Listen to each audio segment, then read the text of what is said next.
Hey guys, welcome to video 90. Today we're going to talk about the ultralinear amplifier configuration. And a tube that's wired ultralinear is going to have characteristics that are somewhere in between those of the triode and the pentode mode for that tube. It's going to be more linear than either the triode or the pentode, and the power output available for a given amplifier is going to be somewhere in between triode and pentode modes as well. Now, in order to implement the ultralinear mode for an amplifier, we require a transformer that has a special tap on the primary side. And if we look at the Class A implementation of the amplifier over here on the left, we can see the tap is about 40% down from the VPP end of the transformer primary, and it's fed directly into the screen grid of the tube. And typically the tap is located at the 40% point, although there are other tap positions available, say 30% or 35% and so on, but 40% is the most common. Now, because ultralinear power amps tend to be more linear than either pentode or triode mode amps, they're more often used in hi-fi amplifier applications than guitar amp applications. A few examples of guitar amps that used ultralinear output stages were some models of the Fender Twin Reverb and some PV amplifiers that are out there as well. The ultralinear configuration can be implemented in both single-ended and push-pull amplifier topologies, but today we're going to concentrate on the push-pull version. But before we get into actual amplifier design, let's take a look at the characteristics of the ultralinear vacuum tube configuration and some equations that describe how it behaves. Starting on the left side of this page, we've got some curves that are typical of what you'd find for a triode for some arbitrary vacuum tube. And down below are the resulting curves that we'd get in ultralinear operation. And you'll notice that the curves are pulled over to the left, and we tend to get higher gain from the tube, and we get lower saturation voltage for a given load line if we would sketch one on here. Now, if I drop a couple of typical load lines onto these curves, we can see that in the triode mode, the amount of headroom we have to work with from where VGK equals 0 crosses the load line to cutoff is much smaller than the range from the same crossing VGK equals 0 with the load line to cutoff for the ultralinear mode. So we've got a much larger output voltage compliance range to work with down here in ultralinear versus for the triode. Now, let's come on over to the center of the page where I want to take a look at these couple equations I came up with that describe ultralinear operation. They're based on the parameters of the tube as a triode and as a pentode, with K being our tap location on the transformer. If we have K equals 0, the tube is operating as a pentode. For K equals 1, it's operating as a triode. And typically, our tap location is at the 40% point, so we'd assign a K value of 0.4. Now, to get a better handle on these equations, let's just go ahead and apply them to an actual vacuum tube. In this case, I've chosen the 6V6. In the triode mode, its transconductance is 5 millimos. In the pentode mode, it's 4.1 millimos. The dynamic plate resistance of the triode is 1,960 ohms, and in the pentode mode, it's 50,000 ohms. So if we plug these values and K equals 0.4 into our equations, we come out with an ultralinear transconductance of 4.7 millimos. It's in between the two pentode and triode modes. And the ultralinear dynamic plate resistance works out to be about 3,000 ohms, which is much closer to the triode value, but about 50% larger. So these are the values we'd use in the design of an ultralinear amplifier using the 6V6. Now, before we go on and start an amplifier design with these values, I just want to mention this last box here where the approximate VPK minimum for the ultralinear mode is about equal to half of the minimum value for the triode mode. If we come up and look at the curves here, here's our VPK minimum value for the triode mode. It's where we have an intersection between VGK equals 0 and our AC load line. For the ultralinear mode, our minimum VPK value is going to be about 1/2 of that, as shown here. As you guys know, I like to just dive right into things, so let's go on over to the next page and design an output stage using 6v6s in the ultralinear mode. Now, I want to make a couple comments about the circuit before we start. First, if I was going to build this as an amplifier, I'd probably use a higher power supply voltage, probably like 300 or 350 volts, to get more power out of it. But I wanted to design a circuit that I could breadboard easily for you guys, and I have a 250 volt power supply available that'll work well with this, so that's what I'm going to go with. Another thing I should mention is that the selection of ultralinear output transformers available is much smaller than normal push-pull output transformers, and a lot of them are designed for hi-fi applications, which means they'll be more expensive than the cheaper guitar amplifier versions. And another detail regarding the design and construction of this amplifier for this video is that I only had one ultralinear output transformer available to me to make work in this application. So I had to do a little bit of creative design work, as you'll see soon enough. But it's an interesting variation that you might find useful anyway. So with that in mind, let's just go ahead and get started here. Notice that I'm using the triode mode curves to set up the cue point here, and the reason for that is because the transformer has so little DC resistance in its winding, the control grid is going to be at almost the exact same voltage as the plate, and for DC purposes we might as well consider it to be shorted to the plate, and that would be triode operation. Okay, now the first thing we're going to do is pick a reasonable cue point. Now, due to the nature of the design, VPKQ is going to be approximately the same as our supply voltage, so that's 250 volts. And I'm going to choose a plate current that puts me safely below the maximum power hyperbola here, and I think 35 milliamps will work well. So let's set IPQ equal to 35 milliamps, and that locates our cue point right about here.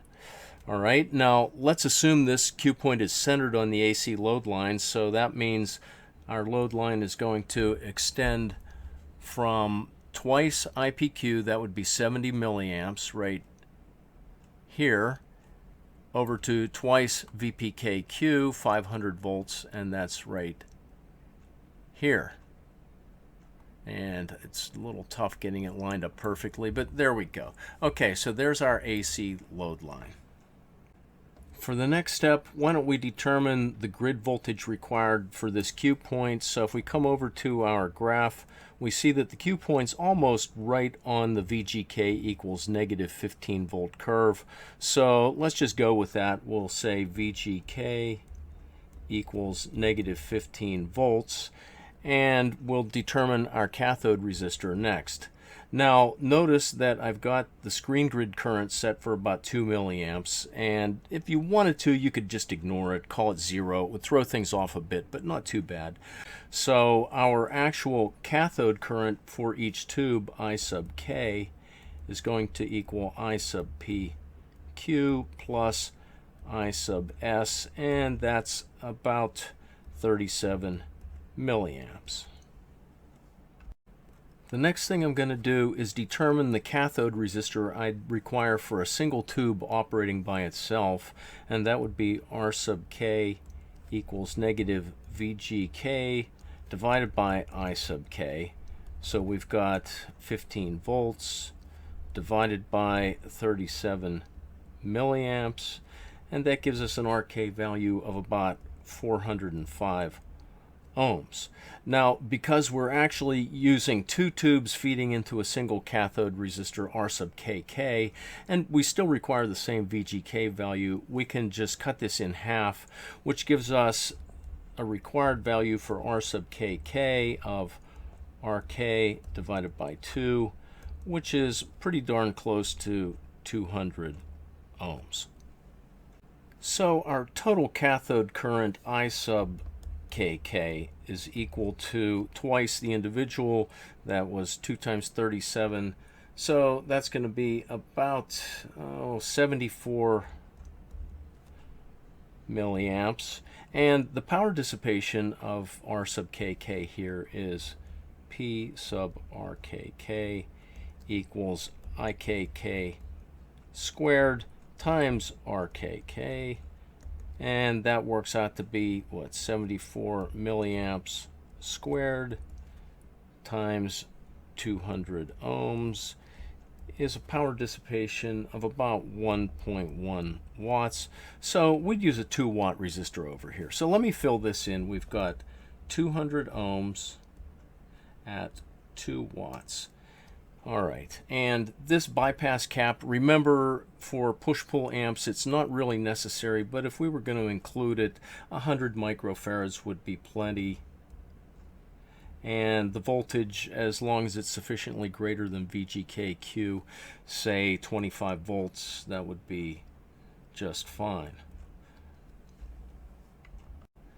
The next thing I want to do is determine the reflected load resistance that each plate needs to be looking at to get this AC load line. And if you need a refresher on what's going on here, go back to video 79 where all of these things are first introduced and derived. But in this case, because our Q point is centered, we can find the reflected load resistance a given plate needs to look at by using R prime L equals VPK Q divided by IPQ. So that's 250 volts divided by 35 milliamps, which gives us a reflected load resistance for each plate of 7.14 k ohms. Now remember, these output transformers are specified in terms of total plate to plate resistance, so our actual reflected RPP, resistance from plate to plate, is equal to 2 times R prime L, which is about 14.3 k ohms. That means we need to find a transformer that will reflect an 8 ohm load to 14.3 k ohms, or close to that, on the primary from end to end. Now, if I were designing this amplifier to keep permanently, I'd go out and scour the internet to try and find an ultralinear output transformer that matches this impedance pretty closely. But in this case, I need to make it work with the transformer I have on hand, and the data sheet for that transformer is here. It's a Hammond 1620. It's actually a hi-fi transformer rated for 20 watts, and it's more than sufficient for what I need, except for one problem. The reflected plate-to-plate resistance is 6,600 ohms for an 8, 4, or 16 ohm load, and what we need is 14.3 k ohms. So it looks like this wouldn't work, but I have a solution to that problem. What I'm going to do is wire it up for a 4 ohm load and connect my 8 ohm load here, and that will give me effectively twice the reflected load resistance on the primary, and I'll show you where that comes from rigorously here in a few minutes. But this transformer can be forced to work, and it's going to give us a reflected load resistance of about 13.2 k ohms instead of 14.3. That's going to be close enough. All right, so this is the transformer I'm going to go with. I'm a little tight for space here, so let me erase some of this work here, and I'm going to write down the specifications for our output transformer. Okay, so we've got a Hammond 1620, and it has normally an R prime PP of 6,600 ohms, but we're going to use an 8 ohm load on the 4 ohm secondary, and that's going to fix our problems. It'll double this to what was it, 13.2 k ohms, and that's close enough to our 14.3 k that we have for this load line. Now, we've got a pretty complicated design process going on here, and hopefully you're hanging in there with me. But at this point, I'm going to clear off some space, and what I want to do next is determine the turns ratio for the transformer. And remember, it's based on the 4 ohm secondary connection, even though we're using an 8 ohm load. So the turns ratio we've got here, NP over NS, is equal to the square root of R prime PP divided by RL, and remember we're using the 4 ohm secondary, so that's going to be the square root of 6.6 k ohms divided by 4 ohms, and that works out to be about 40.6 to 1. And now that we know the turns ratio, we can verify that this 13.2 k ohms is actually what we're going to see with an 8 ohm load.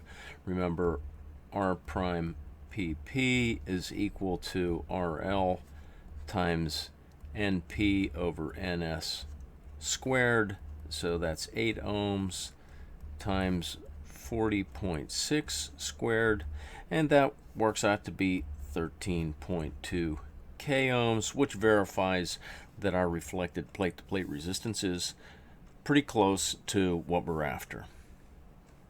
And of course, the reflected load resistance seen from each plate is going to be 1/2 of this, R prime PP divided by 2, which is 6.6 k ohms.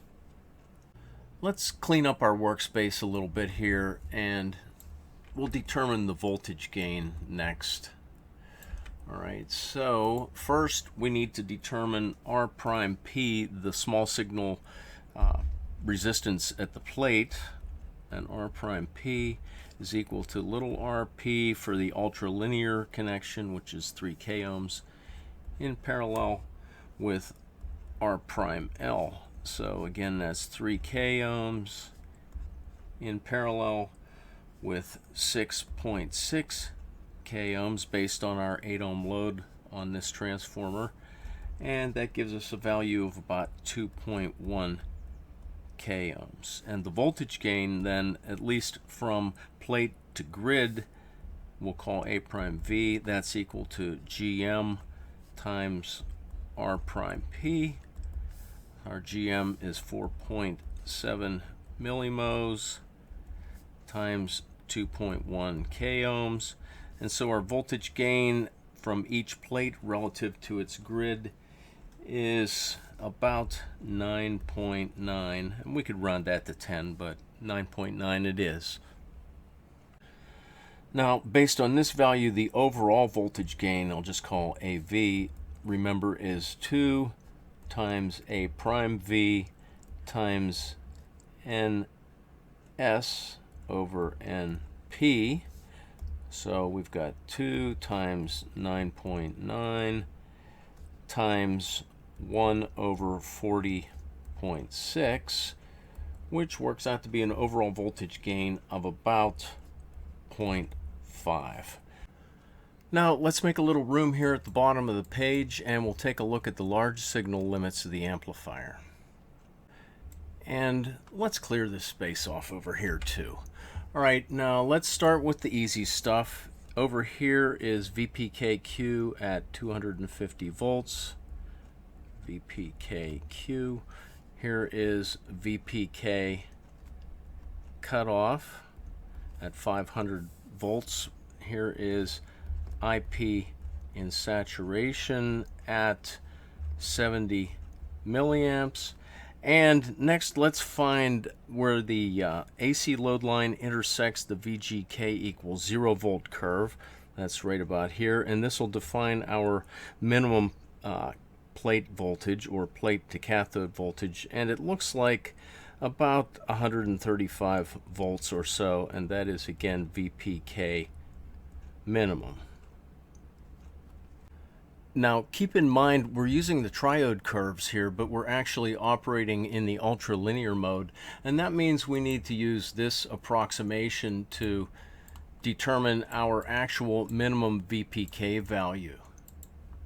And here we've got our minimum value of 135 volts, so that's 135 volts divided by 2, which is about 68 volts. So we can move all the way over to about, let's say, right around here using the ultralinear mode. That's 68 volts. Putting all this stuff together, then we see that our maximum signal swing in the positive direction for the plates is about 250 volts, and our maximum negative signal swing for the plates is about minus 182 volts. And we usually call these voltages V prime O minimum and V prime O max, and the reason I'm using the prime is because we're going to step these down through the transformer ultimately, but we'll get to that soon enough. Alright, I can see the light at the end of the tunnel. We're almost done with our basic design, so let me clear off the workspace, and now let's find our output clipping points. We'll start by finding VO max based on our Q point moving to the right here, and that's going to equal 2 times V prime out max times NS over NP. Alright, so our numbers here are 2 times 250 volts times 1 over 40.6, and that gives us a VO max positive clipping value of 12 volts. Alright, VO min is going to equal 2 times V prime O min times NS over NP. And so we've got 2 times 182, actually negative 182, times 1 over 40.6. And sorry that's so crammed in there, but I'm going to give you guys a nicer version pretty soon. And that works out to be about negative 9 volts. So when we're calculating the maximum unclipped output power, we're going to use this 9 volt value. So why don't we just go ahead and do that right now. PO max is equal to, in this case, VO min squared divided by RL, which is 9 squared divided by 8. And that works out to be about 10 watts peak, and the RMS value for a sine wave driving the amplifier would be half of that, so that's 5 watts RMS.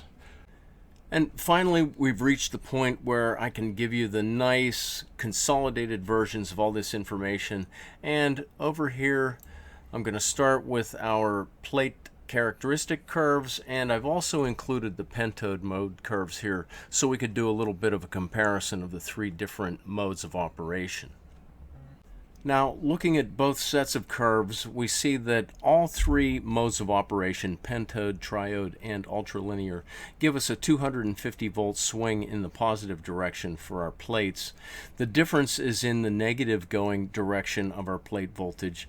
Of course, the Pentode mode gives us the highest amplitude of swing, negative 235 volts. The Triode is the lowest amplitude, negative 115. And the Ultralinear mode gives us something in between, about negative 182. And I'm going to leave it to you guys to determine what the maximum unclipped power output would be for these other 2 modes, Pentode and Triode mode, based on these numbers. And before we go on over and look at all the equations and things presented real nicely, I want to point one more thing out here, and that is if we come over and look at the Pentode mode curves, notice that our Q point at 250 volts by 35 milliamps falls right on the VGK equals negative 15 volt curve, exactly the same as it did for the triode mode. And that's a fortunate coincidence. It would allow us to use the same cathode resistor value for the Pentode mode design as we would have for the triode mode or ultralinear mode. All right, and that doesn't necessarily always happen, but it's a fortunate coincidence here. Now let's go on over and take a look at this blizzard of calculations and equations that I've set up nice and neat for your viewing pleasure.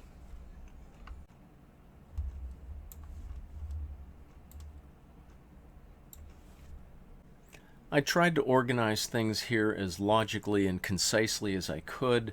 I numbered the corners of all the boxes so we can see the sequence of calculations that correspond to what we did in the video, and I also color-coded things to make it a little easier to follow as well. Blue is DC values, red AC parameters, and these gold and green boxes are to help clarify what's going on with this secondary of the transformer. Now I built the circuit and made a bunch of measurements, so let's go on over to the next page and take a look at those. Here's our circuit. On the left we've got the 12AX7 based phase splitter we've used numerous times before, so I'm not going to elaborate on that here.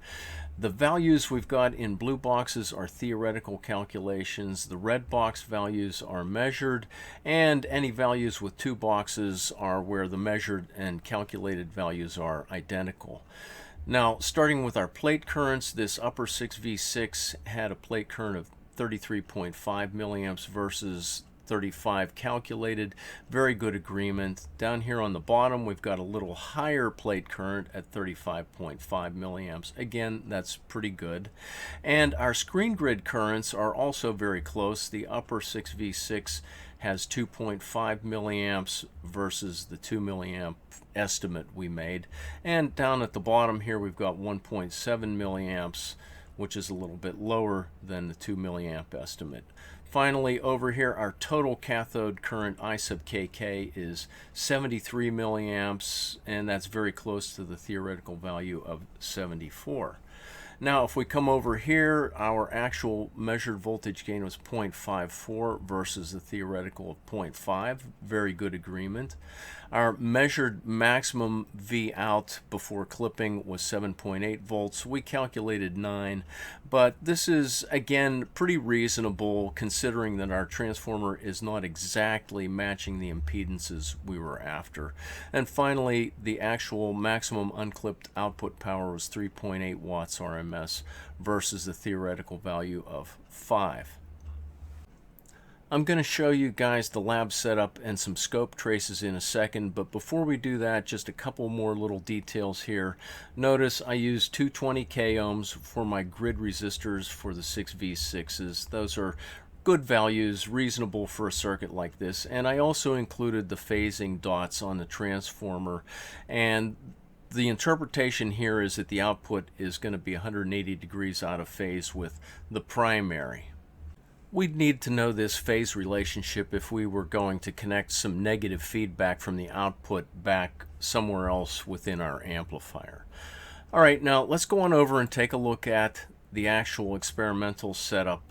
And this is my universal amplifier breadboarding box I've built, and I use two matched 6V6s here. And notice on the input over here I've got a little transformer. I had to use that because my function generator only went to 20 volts peak to peak, and I needed more than that to drive this amplifier into clipping. So this transformer steps up my input signal by a factor of 2. That allows me to get up to 40 volts peak to peak driving the amplifier. Over here is my cathode resistor. I actually used a 5-watt resistor here. This is my 8 ohm load resistor, and here is the output transformer. Now let's go on over and take a look at some scope traces for this amplifier. Here's our first scope capture. The yellow waveform is our output voltage, blue is the input. We're starting with 10 volts peak to peak coming in. We get about 5.4 volts peak to peak out, so our gain is 0.54. And let's push the input up a little bit here. We've got 20 volts peak to peak in. We're getting about 10.7 volts peak to peak out. Everything still looks nice and clean, so let's crank it up a bit more. With 30 volts peak to peak in, we're getting about 15.8 volts peak to peak out. And you can see we're starting to see some distortion here on the negative going peaks. They're a little bit pointier than they normally should be. And that's about the limit of our output with minimal distortion. If we go on over to the next page where we overdrive it pretty significantly, we've got 35 volts peak to peak in, and we can see we're clipping on the top peaks, and we've got this weird distortion going on the negative peaks. This is something that happens back in the phase splitter, and it's an interesting topic, but I don't feel like getting into it today. This video is already long enough, so we'll save this for a future video. And one more thing I want to show you guys is some modifications you may see occasionally. Here we've got grid stoppers added and also screen stoppers. These tend to stabilize the amplifier a bit, and the screen stoppers also give some measure of protection for overcurrent in the screen grids as well. Typical values, of course, for the grid stoppers are anywhere from maybe 1K to 10K, sometimes higher, and screen stoppers anywhere from 100 to 1,000 ohms typically. And that's all I have for you today. Hopefully this video was reasonably interesting, not super boring, and I'll see you guys next time around.